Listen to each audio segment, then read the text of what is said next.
बहुत सारे लोगों ने मुझसे क्वेश्चन किया है कि ई बुक कैसे बनाई जाती है, इस पर एक वीडियो बनाई है। ये आज का वीडियो उन सारे लोगों के लिए है। इस पर्टिकुलर वीडियो में मैं उन स्टेप्स को सिंप्लीफाई करना चाह रही हूँ जो मैं खुद अपनी ई बुक को पब्लिश करते समय कर रही हूँ। एंड इसमें स्टार्टिंग से लेके एंड तक सारा कुछ मैंने कवर किया है। कौन सी फ़ाइल केडीपी एक्सेप्ट करता है एंड उसके बाद हम क्या रॉयल्टी प्लान ले सकते हैं, 35% ले सकते हैं या 70% ले सकते हैं। एक्चुअली मैंने अभी तक एक भी ई बुक अच्छे से पब्लिश नहीं की थी। एक ई बुक पब्लिश की थी जो मेरी बेटी ने लिखी थी and in the sense she wrote a story, छोटी सी स्टोरी थी जिसे मैंने पिक्चर बुक में कन्वर्ट किया था, बनाया था प्रॉपरली। एंड उसका पेपर बैक वर्जन तो था लेकिन ई बुक में बनाना था मुझे। एंड जब मैंने उसको बनाया तो मुझे समझ में आया कि उसमें पब्लिश होने के बाद उसमें कुछ इश्यू थे एंड फिर भी उसके बाद उसकी एक पर्टिकुलर कॉपी सेल हुई थी। तो जब मैंने देखा कि उसका जो टेक्स्ट और जो उसके एलिमेंट्स हैं, जो ग्राफिक्स हैं, वो अलाइन नहीं थे, उसकी वजह से मैंने उस बुक को अनपब्लिश कर। ये जो मैं वीडियो बना रही हूँ इसमें मैं अगेन एक पिक्चर बुक को ही ई बुक में पब्लिश कर रही हूँ, क्योंकि ई बुक बेसिकली रीडिंग के लिए होती है। वहाँ पे आप पजल्स या फिर आप कलरिंग बुक नहीं ले सकते।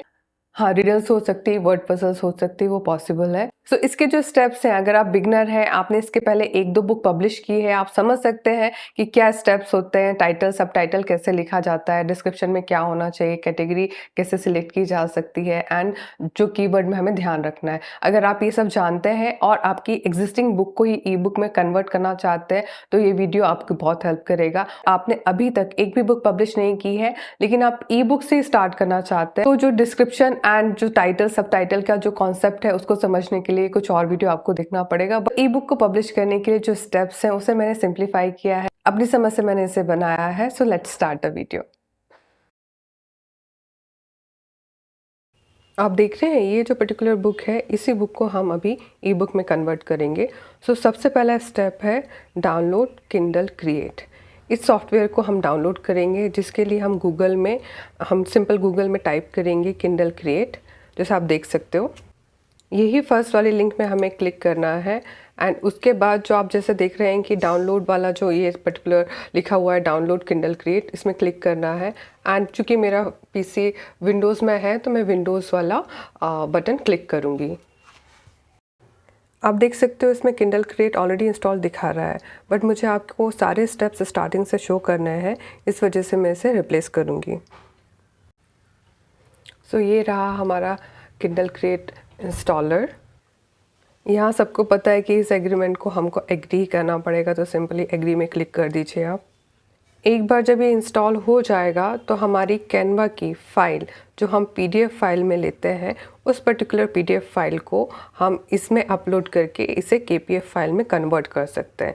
ये इंस्टॉल्ड हो गया है। अब हम सिंपल फिनिश के बटन में क्लिक करेंगे और यहाँ पे ये आप देख सकते हो किंडल क्रिएट। किंडल क्रिएट में क्लिक करना है। अब आप देख सकते हो यहाँ पे न्यू फाइल क्रिएट करने का ऑप्शन दे रहा है, तो हमें चूँकि न्यू फाइल बनानी है तो हम इसमें क्लिक कर देंगे। Then click on choose. इसके बाद जो ये पेज खुलेगा, ये आपको बहुत सारे वेरिएशंस बता रहा है। आपको ये ऑप्शंस को पढ़ना है और ये समझना है कि आपकी जो बुक है, ई बुक है, वो किस पर्टिकुलर कैटेगरी में बेस्ट सूटेड होगी। ये रीफ्लोएबल है एंड फिर कॉमिक्स है, किड्स है एंड प्रिंट रेप्लिका है। ये सारे डिस्क्रिप्शन पढ़ने के बाद हमारे ब्रेन में क्लैरिटी आती है कि हमारी बुक किस में है।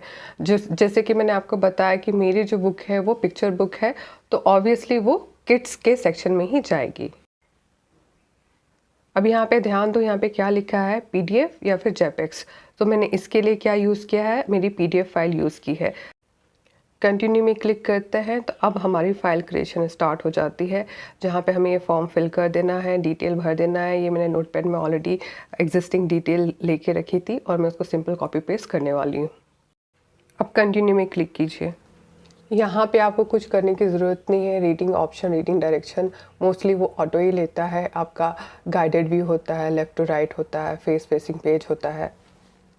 अब इस ड्रॉप डाउन मेन्यू में आप देख सकते हो कि यहाँ पे इमेज पहले दिया था, फिर पीडीएफ दिया था। चूँकि मेरी फ़ाइल पीडीएफ है तो मुझे पर्टिकुलर फ़ाइल टाइप सेलेक्ट करना होगा एंड फिर लोकेशन से फ़ाइल को अपलोड करना होगा। थोड़ी देर वेट करना होगा, फिर कन्वर्जन प्रोसेस स्टार्ट हो जाएगा। कन्वर्जन प्रोसेस है वो स्टार्ट हो गया है और किंडल क्रिएट का आप देख सकते हो ये इंपोर्ट सक्सेसफुल दिखा रहा है।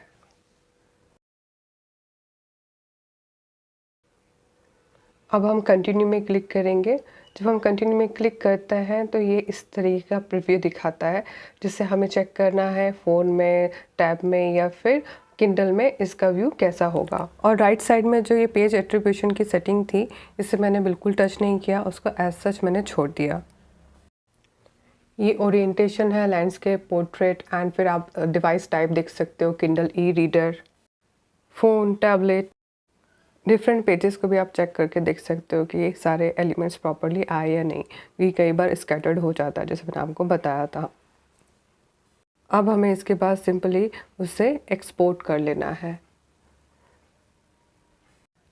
हमारी फाइल पर्टिकुलर सिलेक्टेड लोकेशन में सेव हो रही है।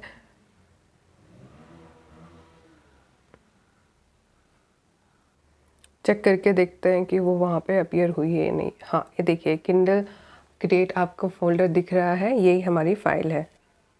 अब हम हमारी ई बुक को पब्लिश करेंगे। मैं सिंपली ई बुक क्रिएशन में क्लिक करूँगी यहाँ पे, क्योंकि ये इसके सारा डिटेल मेरा टाइटल से लेके सब टाइटल, डिस्क्रिप्शन, कैटेगरी सारा कुछ सिलेक्टेड है। तो जब मैं इस पर्टिकुलर जगह में क्लिक करती हूँ तो ये ऑटो फिल मुझे मिलता है, तो मेरा बहुत सारा टाइम इसमें बचता है। चूँकि ये हम न्यू बुक पब्लिश कर रहे हैं तो इसके टाइटल, सब टाइटल में अगर आप चाहें तो चेंज ला सकते हो।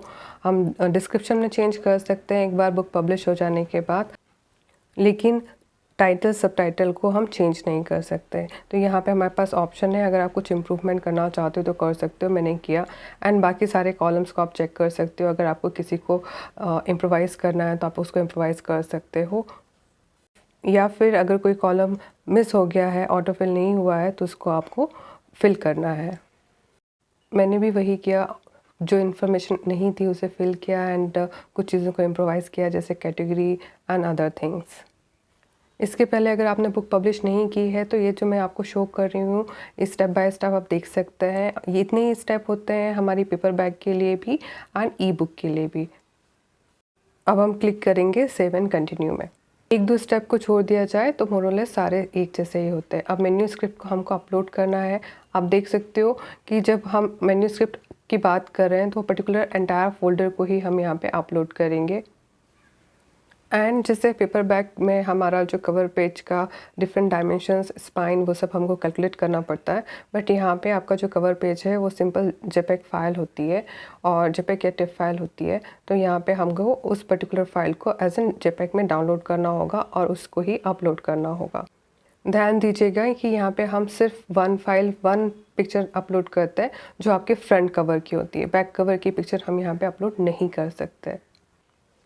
मैंने इस पर्टिकुलर बुक को बनाने के लिए जिस भी एआई का यूज़ किया था, मैं वो सारी इन्फॉर्मेशन भी यहाँ पे फिल करूँगी, क्योंकि ट्रांसपेरेंसी रखना ज़रूरी है। मैंने मिडजर्नी यूज़ किया था, तो मैं मिडजर्नी के बारे में डेफिनेटली लिखूँगी और जो भी अदर एआई यूज़ किया था वो मेंशन करूँगी। और यहाँ पर आपको सिंपली टिक करना है एंड हम इसके बाद उसका प्रीव्यू चेक करेंगे। प्रीव्यू चेक करने से हमें पता चल जाएगा कि हमारी बुक जब लाइव होगी तो tablet, phone, Kindle, e reader में कैसे दिखाई देने वाली है, और अगर कोई एरर है, कोई मिस्टेक है तो हम उसको रेक्टिफाई कर सकते हैं। लॉन्च प्रीव्यू हमेशा थोड़ा टाइम लेता है, बट ये टाइम देना ज़रूरी है। मुझे आपको सारे स्टेप्स बताने थे, इसलिए मैं एक भी स्टेप को स्किप नहीं कर रही हूँ। आप वीडियो की स्पीड बढ़ा सकते हो। अब जैसे देख सकते हो कि ये ओपन हो गया है प्रीव्यू, और यहाँ पे अलर्ट को सिंपल ओके कर दीजिए, इसमें कोई बात नहीं है। आप इसके टॉप में देख सकते हो कि लोकेशन, फॉन्ट साइज़ और ये डिवाइस एक्सेट्रा दिया गया है, उसका जो ओरिएंटेशन है वो दिया गया है। इसको आप चेंज करके आपको जो भी चेक करना है, आपको कहीं डाउट है तो वो चेक कर सकते हो। बेसिकली मैंने डिवाइस चेक किया, क्योंकि एक बार कलर्ड है, एक बार ब्लैक एंड वाइट है, तो फॉन्ट रीडेबल है या नहीं है वो सब मैंने चेक कर लिया। जब आप सेटिस्फाइड हो जाए तो आप उससे एग्ज़िट कर सकते हैं। यहाँ पे एक और इंटरेस्टिंग बात है कि किंडल ई बुक को आई एस पेन की रिक्वायरमेंट नहीं होती, तो मैंने इन दोनों कॉलम में कुछ भी नहीं फिल किया। एक्सेसिबिलिटी फ़ीचर मैंने यहाँ पे पहली बार देखा, in the sense paper bag में नहीं होता। एंड ये जो फ़ीचर है कुछ एडिशनल फ़ीचर है, ये डायरेक्ट पब्लिशिंग से रिलेटेड नहीं लग रहा है मुझे। इस वजह से चूँकि मेरे पास इन्फॉर्मेशन नहीं थी, इसलिए मैंने इसमें आई डोंट नो में क्लिक किया। नाउ सेव एंड कंटिन्यू में हम जब क्लिक करते हैं तो हमें फाइनल पेज में लेकर जाता है, just like paper back. And यहाँ पर हमें किंडल सेलेक्ट को चूज़ करना है, क्योंकि कहा जाता है कि किंडल सेलेक्ट अगर हम चूज़ करते हैं तो किंडल हमारी बुक को प्रमोट करता है। तो आप देख सकते हो कि आपको 2 ऑप्शन दिख रहा है प्राइसिंग एंड रॉयल्टी डिस्ट्रीब्यूशन के लिए 35% एंड 70%। तो इसमें से हमें कौन-सा प्लान चूज़ करना चाहिए, ये डिपेंड करता है कि आपकी ई-बुक किस टाइप की है और आपकी टारगेटेड मार्केट कौन-सा है। मैं सजेस्ट करूँगी कि ये हेल्प टॉपिक को आप एक बार अच्छे से पढ़ लो, बट मैंने इसमें चैटजीपीटी का भी यूज़ किया और जो मुझे समझ में आया कि मेरी जो बुक है उसके लिए मुझे 35% को ही सिलेक्ट करना बेटर होगा। चूँकि 70% जो रॉयल्टी पाने के लिए आप जो मार्केट है आप उसको सिर्फ यूएस, यूके रख पाते हो, यूएस, यूके, कनाडा रख पाते हो और आपकी जो बुक है उसकी जो ई बुक की है उसकी जो कॉस्ट है वो एटलीस्ट 2.99 से 9.99 के बीच में होना चाहिए, तब आप 70% रॉयल्टी के लिए एलिजिबल होगे। इसमें आपका फ़ाइल का साइज़ भी मैटर करता है। अगर आपकी फ़ाइल बहुत ज़्यादा बड़ी है तो आपको अपने फ़ाइल का जो प्राइस है वो भी आपको बड़ा रखना पड़ेगा, ज़्यादा रखना पड़ेगा, तब आप 70% रॉयल्टी के लिए हकदार हो जाओगे। और आप उन सारी मार्केट में जाना चाहते हो जहाँ पे 70% रॉयल्टी पॉसिबल नहीं है, तो आप चूज़ करो। इन शॉर्ट 35% रॉयल्टी आपको ज़्यादा से ज़्यादा मार्केट में पहुँचने का रीच देता है, आपकी रीच बढ़ाती है और आप कम से कम प्राइस में इसको रख सकते हो। मैंने डिसाइड किया है कि मैं 35% रॉयल्टी में चाहूँगी, बट जो मैं प्राइस रखूँगी 2.99 के आसपास ही रखूँगी, क्योंकि मुझे इसको ज़्यादा से ज़्यादा मार्केट में लेके जाना है और जो मेरा एम है वो $1 या 1 पॉइंट समथिंग डॉलर का ही है। मुझे बहुत ज़्यादा अर्निंग अभी इसमें नहीं करना है, बिकॉज़ मैं न्यू हूँ और मैं नहीं जानती कि ये मार्केट मुझे कैसा रिस्पॉन्स देगा। एंड इसमें आप देखोगे कि मैं इंडिविजुअल मार्केट को सिलेक्ट करके उसकी प्राइस को अपडेट करूँगी, क्योंकि लोग इसको ऑटो फिल छोड़ देते हैं। ऐसे नहीं करना चाहिए। कभी-कभी ये जो मार्केट डिफरेंट मार्केट में ये प्राइस सिलेक्ट करता है, ये बहुत अब्रप्ट भी होता है और जो मार्जिन दिखाता है वो हमें अचानक से हाई दिखाता है, बट वो पर्टिकुलर प्राइस उस पर्टिकुलर मार्केट में एक्सेप्टेबल नहीं भी हो सकता। जैसे अमेज़न, इनमें देखिए 256 प्राइस दिखा रहा है, मुझे 256 प्राइस नहीं चाहिए, तो मैं इसे अपडेट करूँगी। फिर उसके बाद का जो मार्केट है उसको भी आप एक बार चेक कर सकते हो। एंड जिस मार्केट में मैं प्राइस से सेटिस्फाइड हूँ, उसकी जो रॉयल्टी के मार्जिन से सेटिस्फाइड हूँ, तो मैं उसको चेंज नहीं करने वाली। इतने सारे मार्केट प्लेसेस जब आप पेपर बैग करते हो, आई एम श्योर आपने नहीं देखे होंगे। सो ये बहुत बड़ा ऑप्शन है कि ई बुक जब हम बनाते हैं तो हमारी रीच बढ़ जाती है, ग्लोबल रीच बढ़ जाती है। पता नहीं क्यों जापान के जो मार्केट है वहाँ पे जब भी मैं कोई बुक पब्लिश करती हूँ, मतलब हम जब बुक पब्लिश करते हैं उसका प्राइस डिफरेंस काफ़ी हाई होता है, तो उसको डेफिनेटली चेक करके उसको रेक्टिफाई कीजिए। हम क्यों सोचें कि हमारी बुक वहाँ नहीं बिकेगी। There is a chance that we can sell in Japan also. I have sold 1 book in Japan. आखिर मार्केट तक जब आप सेटिस्फाइड हो जाओ कि आपने प्राइस को चेक कर लिया है, इंडिविजुअली रेक्टिफाई कर लिया है और आप उस प्रॉफिट मार्जिन से ओके हो, तो आप पब्लिश बटन में क्लिक कर सकते हो। और मैंने ये बुक पब्लिश कर दी है फाइनली।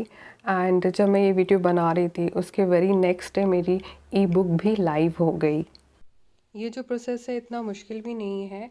सिर्फ एक ही स्टेप बढ़ जाता है कि जब आप कैनवा में फ़ाइल बना लेते हैं तो कैनवा की फ़ाइल को आपको केपीएफ फाइल में कन्वर्ट करना है, दैट्स इट।